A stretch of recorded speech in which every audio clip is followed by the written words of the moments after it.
Hello, I'm Rick Stivers. I'd like to welcome you to YoungMartin'sReels, and today we're going to be working on this Vintage Zebco Model 11. And I've heard quite a bit about these, and I've seen them.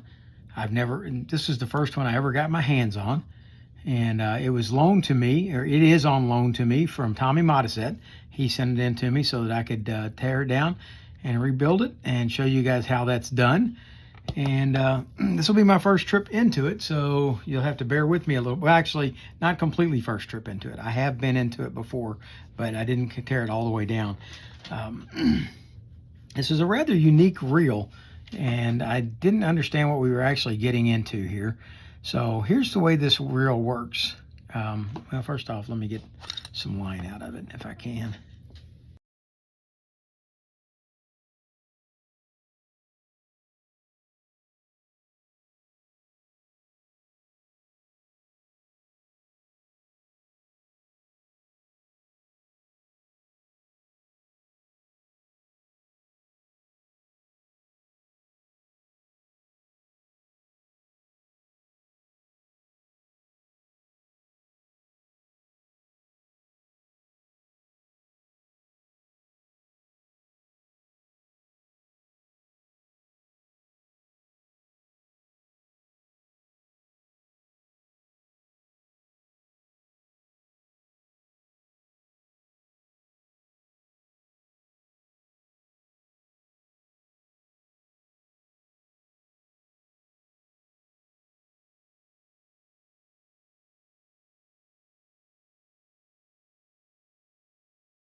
Now, if you'll notice as I pull on this line, the handle's winding backwards.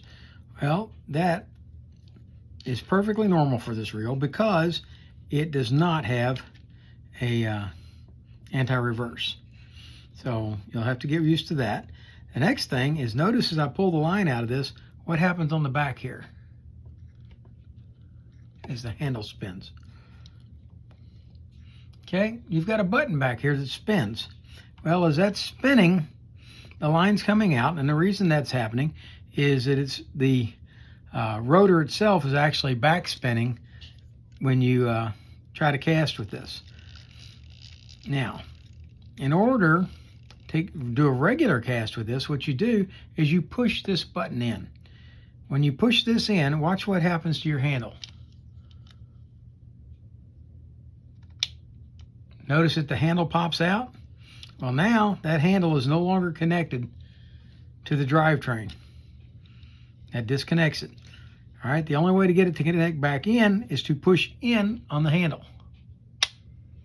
Now it's engaged again. Okay, watch again. But now, disengaged. We want to engage it, push it back in. Now, to cast this, what you would do is you would push down on the button. You would hold your thumb on the button on the back, and you would cast. You would pull back to cast, and when you would come forward to let go, you let go of the button, and the line spins out, and as it does, it rotates that button. If you feel that your line's going out too far, which very seldom is actually happening with this particular reel, you use your thumb to hit it. All right. When that happens, now you've stopped the line. If you hold the button firm, you've stopped the line. Now, this reel has no drag. So what do you have for a drag? Well, you can either use your thumb on the button to monitor how it's being pulled out, or you can push the handle back in and you can wind and control your drag that way. Let the line out and back in. What most people, from what I understand, did is you would be winding and felt like the fish was pulling too hard. You'd let go and use your thumb to monitor and adjust your drag. Let it back out some, and as soon as he'd stopped fighting, you push your hard button on and rotate the handle. Very unique reel, I thought. Apparently there was also the Model 22, and this reel came out before, if I've got this right, this reel came out before the Zebco 33. Once the Zebco 33 came out, I'm really surprised that this reel didn't just disappear altogether, because the Zebco 33 is so much easier to use. Oh, also, there's one more feature of this reel. Notice when it's winding in and out, nothing's happening, you're not hearing anything. Well, you've got a clicker over here that you can turn on, and that's what that does. Okay? P-Tune fam, I think this is for you.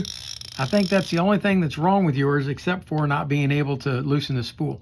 Now, because there is no drag in this, that means that the spool stays locked.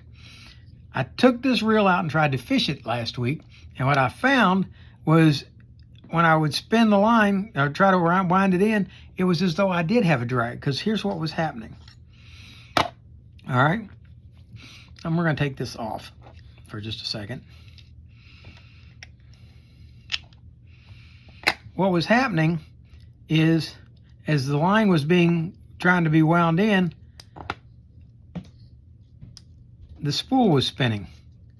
See, this spool spins? Well, when you come this way, it doesn't. Well, this spool, the spring on this tensioner right here was loose. Let's go ahead and I'm going to lift it up and off so it's no longer. And what was happening is the spool was sliding just like that. All right? And I thought that I had lost a part, because if you pull this spool off, you will find this gap in here. Now, I'm not sure exactly what that gap's supposed to be for, but it certainly doesn't have anything to do with the anti-reverse on this, or the no drag. And I was trying to figure out what went in there for this to work. Well, it turns out what had happened is that this spring was worn out and was no longer making contact. And I thought that this piece was simply there to keep the spool from sliding up and off. That's not true. What it does also, so your spool will spin this way, but it also prevents the spool from turning back the other way. That little point digs in and it locks that spool in place. And it wasn't, because that spring was loose, it wasn't allowing it to lock. So what I attempted to do first was change out this spool. And if you look at the spool, you'll see it's a little bit chewed up along the top from that spool being dug into all those years. But after swapping it out, I found that it was still spinning. So I did a little more troubleshooting, thanks to Tommy. Now, I'm not saying I did all this on my own, because I didn't. I contacted Tommy. I was afraid I had broken his reel. And he came back with informing me and told me how this was supposed to work and what this piece is supposed to do, that it was supposed to lock. See how that just turns? Without that piece, as soon as you bring it up, it locks in place. And he was the one who told me about that and how it worked. Once I saw what it did and how it's supposed to work, I took the spring and bent it out some so that it had more tension on it and put it back in place. With that done, it's working perfect. All right. So let's throw it back together and let's walk our way through the disassembly and cleaning and servicing of this Model 11. I'm going to leave the string hanging where it's at, because we're going to be changing that. All right. So what is the first thing we want to do? First thing we're going to want to do is take off the front and rear covers. All they do is you rotate them. I'm going to back this out just a little bit. Okay. Rotate them counterclockwise and slide them off. Do the same. And I have a bunch of these covers. I inherited them from my dad, and I didn't know what they went to until doing a little research, found out that yes, they are a Model 11 parts. Okay, this is out. There we go, pulls off. There's that button that sits inside. Some people call it the marble. It isn't a marble, it's actually more of a button, but it's got a marbleized coating on it. Okay, we've got that. Now we're gonna unscrew this nut off of the end of here, and I left it loose so I didn't have to jump over and try to grab a nut driver to do that. And now we're going to pull off the rotor. P-Tune family, this is where you've got problems. Okay, you are unable to rotate this. And what I would recommend that you do after you've soaked it, remember we talked about soaking this. If you soak this heavily with something like WD-40, let it sit for a couple of weeks. Whatever is inside here is most likely going to break loose and allow you to turn this free. Now, to get this out, the easy thing is to go ahead and disable the spring, like I just did. There you go. Now you can move that piece down, and this no longer is in play. Now you should be able to start trying to work this back and forth, back and forth, back and forth until you can get it off. You may, in order to get it broke free the first time, you may have to try to grab hold of it as tight as you can and try to turn it with a strap wrench. Yours has got some kind of corrosion inside here that's trapping it. Once you get this spool off, that's got the front done. If you can't get that off, and if you want, you can send it to me and I'll see what I can do about it. I think we can probably get it off, though. I think you'll be able to get it off yourself. Because if you look, this is just plastic in here. So it shouldn't be too corroded. The only thing it might be is maybe some saltwater corrosion on the spool. If it turns out that your spool is eating up too bad, let me know and we'll see if we can't get you another one. I think we can. All right, you don't want to pull this post out. There's no reason to unless you've got a broken spring. We've got a good spring. Now, the way I reset that spring, if you'll look here,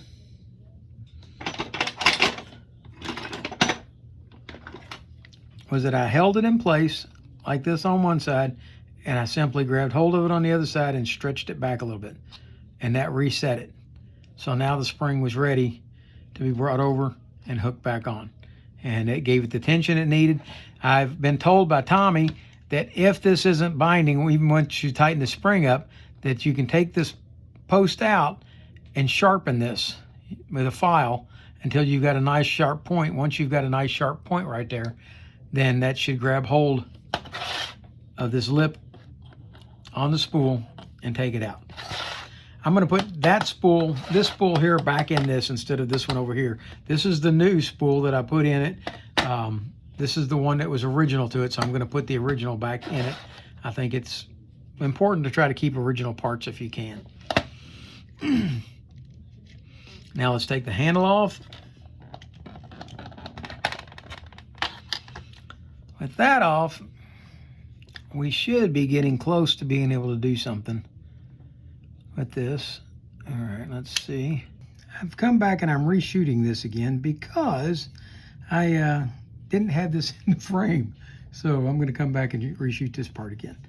So first thing you want to do is push down the button, which will push this shaft out. When you do that, that creates clearance to allow the axle shaft to come out. Now these parts look lubricated because they are. This is the second time of doing this. All right, the next thing you're going to want to do is you're going to want to bring this axle out, or the gear, and it's going to come out part way. I'm going to recommend doing it this way. Let's take this shaft out first. Now the next thing we want to try to take out is this push button release. All right, the best way to do that is to come in here and remove this C-clip first. And I'm going to try to turn this so that you can see it. There we go. Take the C-clip out. Push in on your gear shaft. That's going to allow this to pop up. Rotate it around until you get to the back side of your C-clip at the top and pull it out as well. With that out, you can now pull this shaft out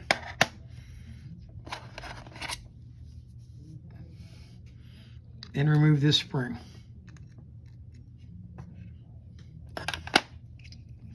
That would now release this, except we've got another C-clip here that's holding everything in. And this is the one I had difficulty with. I'm going to say this right now. Before you go any further on this, I don't recommend you take this out. This thing is a bit of a booger bear to put back in. All right. But if you insist, if you have to take it out because you've got dirt, grease, and grime inside there, or you've got a chewed up gear and this has to come out, then this is the way you do it. Okay, remove that C-clip. Now, you've got to get your clicker over here out of the way.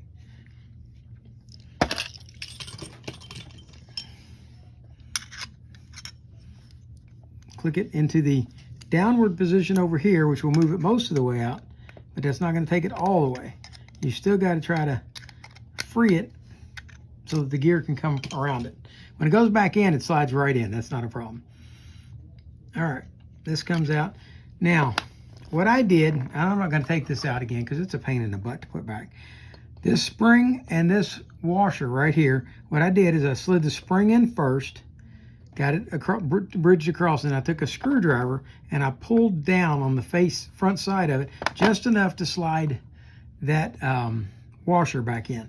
And if I've got that on camera, I'm going to come back and just splice that little bit in. But that's how you do that part. You bring it down and pop that out. But that's just a spring with a washer on top. And we have completed the disassembly of the Zebco Model 11. Now, let's see if we can clean it and put it back together.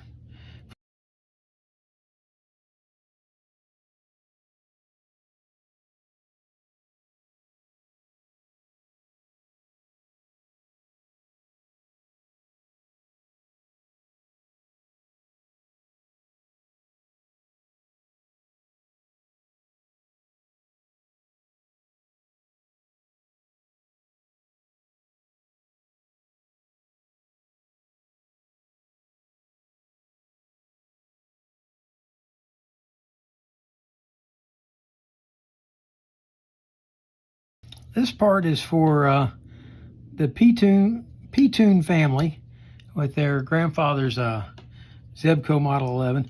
Now, what I believe has happened on yours is either this piece here has gotten bent out of shape or it's broken off. In the event it's broken off, there is a possibility that you could maybe acquire one, and if you did, the only way I can think of that you could reinstall it is to cut this off right here and peg a new peg in.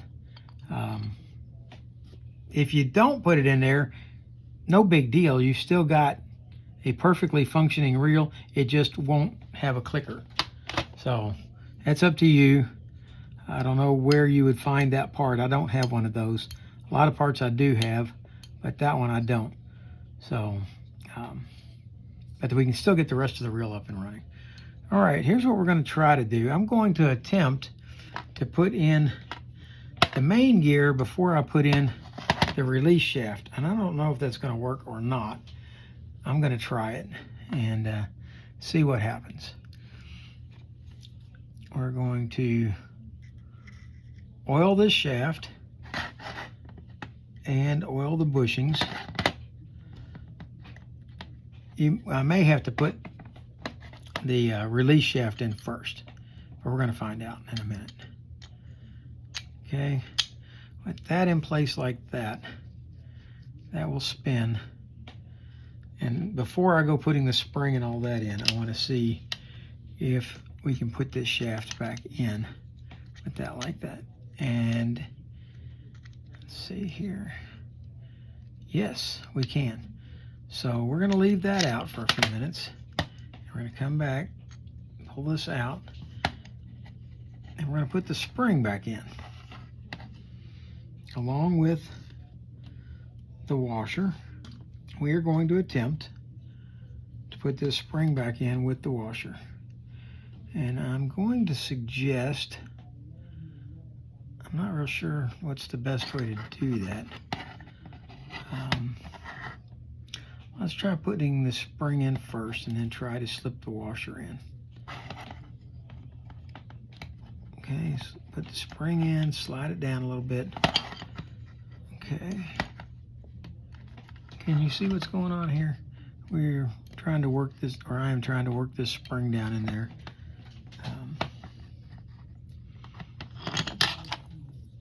We'll leave this out for a moment.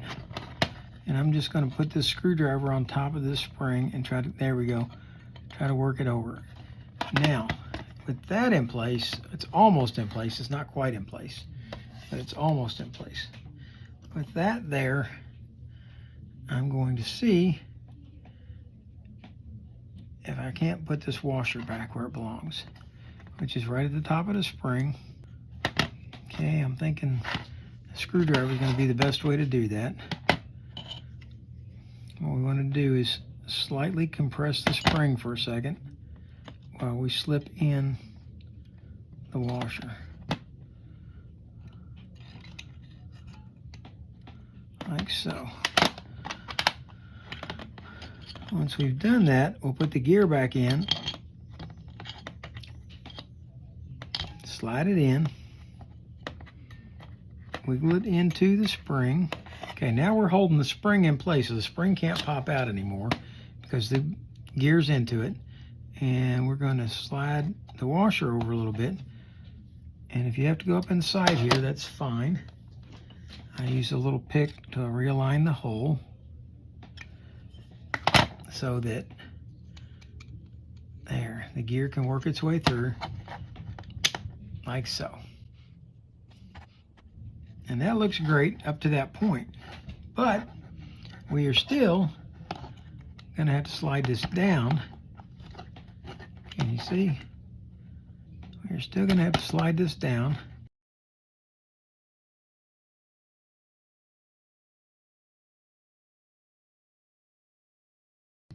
The washer's hanging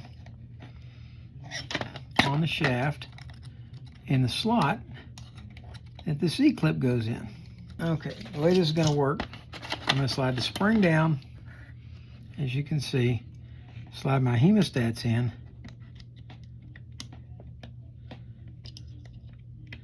over top of the spring, slide it down as far as it will go, like that. And now, hopefully, I can work that washer down off of that shoulder.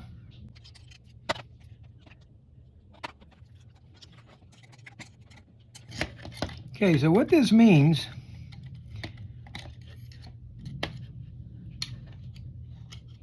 for you gearhead folks out there is if you don't need to take this gear out, and let's discuss what would determine your need to take it out. One would be it's bound up and you can't get the gear to turn. Two, the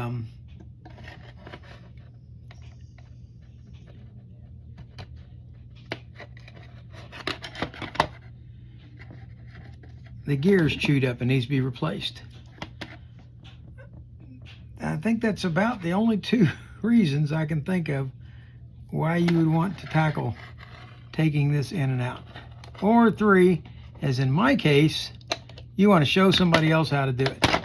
All right, there we go.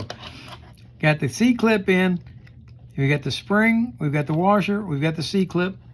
All those are in place. Now, this should move freely like it does.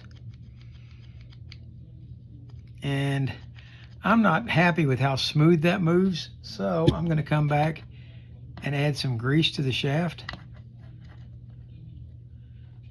Like so. Now it moves freer. Okay, so it liked grease a lot better than it liked the oil. All right. Now we are back to putting this shaft back in. Since the other shaft liked grease, we're going to decide that this shaft is going to like grease as well. And we're going to slide this in, coming from the top. Now, this is where this spring goes in.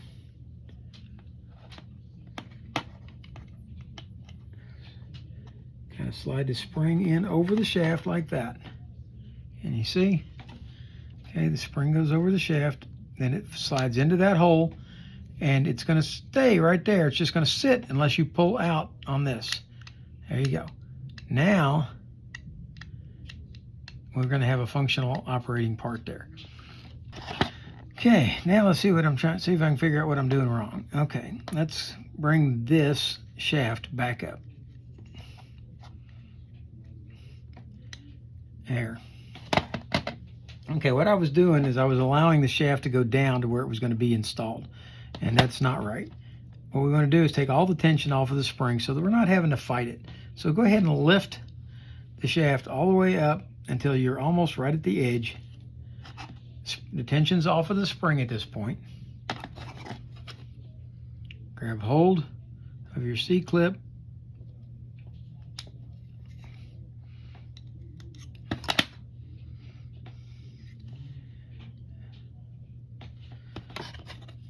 And let's see if we can snap it in place.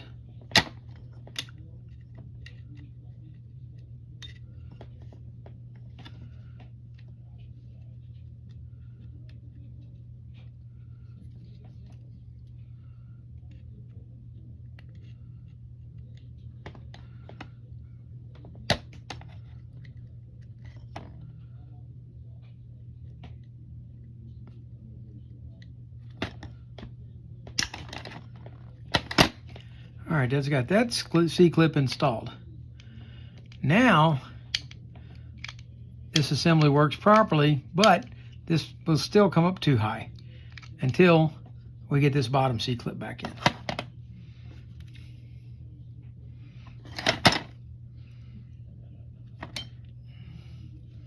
Let's go ahead, grab it firmly, pop it back in. Now, all of that is functioning properly. Let's go ahead and grease the shaft where the spring rides. Push the button down, grease the shaft on the other side where it goes through. Go ahead and grease the shaft where the spring rides on this side.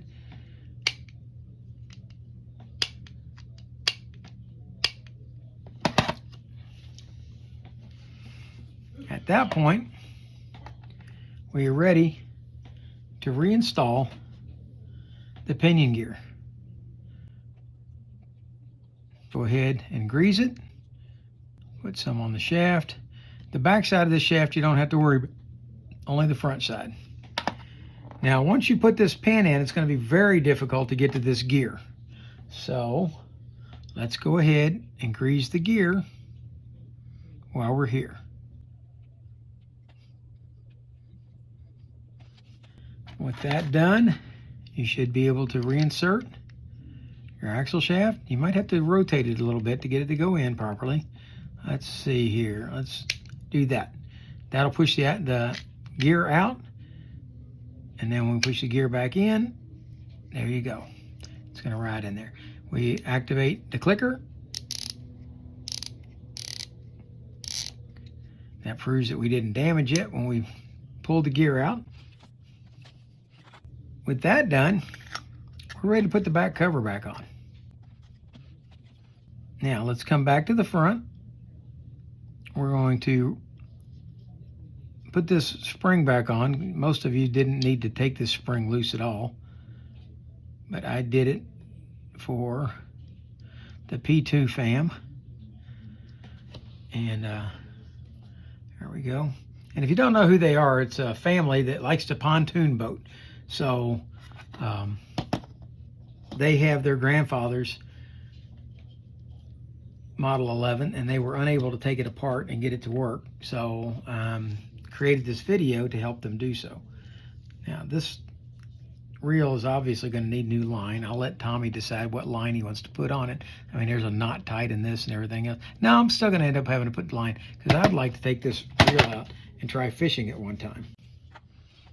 With that done, easy way to do this is, see this spring-loaded catch right here? Just take and set the edge of your spool against that and just push down, and that allows it to slide right on. If that's working properly, you'll be able to turn your spool to the right, but you won't be able to turn it to the left. Now this is the original spool back on this reel again. And remember, there's no drag. Now, take your rotor, put it back on, tighten down That'll work. All right. With that done, feed your line back through the cap.